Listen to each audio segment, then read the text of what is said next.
Hello বন্ধুরা, আমি রান্নাঘর দীপালি আপনাদেরকে আজকে নতুন স্বাদের একটা রেসিপি দেখাতে চলেছি। দেখুন, এই যে পালই শাক বা ডেকি শাক বলে ওকে, আর ওই যে সিম বিচি, তা দিয়ে একটা নতুন স্বাদের রেসিপি আজকে আপনাদেরকে দেখাচ্ছি। আপনারা আমার পাশে থাকুন, সাথে থাকুন, দেখুন। এই যে দেখুন, ডেকি শাকটা কেটে ধুয়ে পরিষ্কার করে নিয়েছি। সিম বিচি ভেজে ভাপ দিয়ে নিয়েছি, যাতে চট করে রান্নাটা শেষ হয়ে যায়। আসুন দেখা যাক এখন কী করছে রান্নাঘর দীপালি।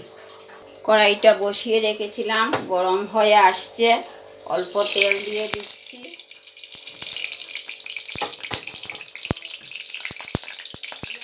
ফোড়নে দিচ্ছি শুকনো লঙ্কা,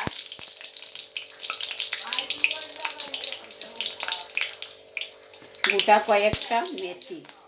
এই যে ডেকি শাকে মেথিটা খুব ভালো বানায়, তাই ডেকি শাকে মেথি দিচ্ছি।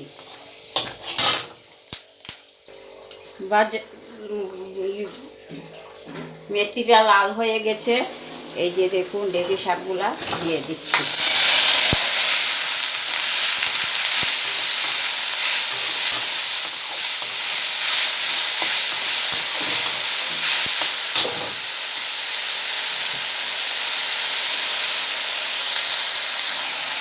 স্বাদ মতো নুন দিচ্ছি,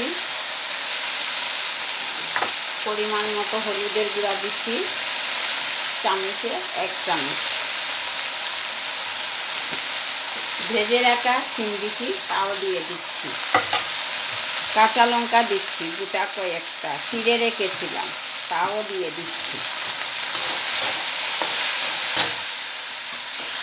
এই যে দেখুন, নারকেল কুড়িয়ে রেখেছিলাম, তাও দিয়ে দিচ্ছি। শস্য দিচ্ছি না বন্ধুরা, অতিরিক্ত গরম, শস্য খেতে ভালো লাগে না। আপনারা চাইলে আপনারা দিতে পারেন, খুশি।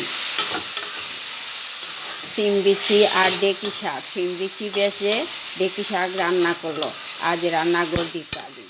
আপনাদের কেমন লাগলো কমেন্টের মাধ্যমে বলবেন। যদি ইউটিউব কেউ দেখে থাকেন, ইউটিউবটা লাইক করবেন। যদি ফেসবুক দেখে থাকেন, ফেসবুকে শেয়ার করবেন, ফেসবুকটা ফলো করবেন।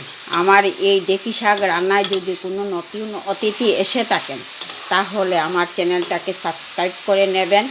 অনেক অনেক ধন্যবাদ রইল আপনাদেরকে। আপনারা আমার পাশে থাকুন, আমাকে উৎসাহিত করুন। আপনারাও এইভাবে ডেকি শাক সিম বিচি ভেজে রান্না করে খেয়ে দেখবেন, খেতে কেমন লাগে।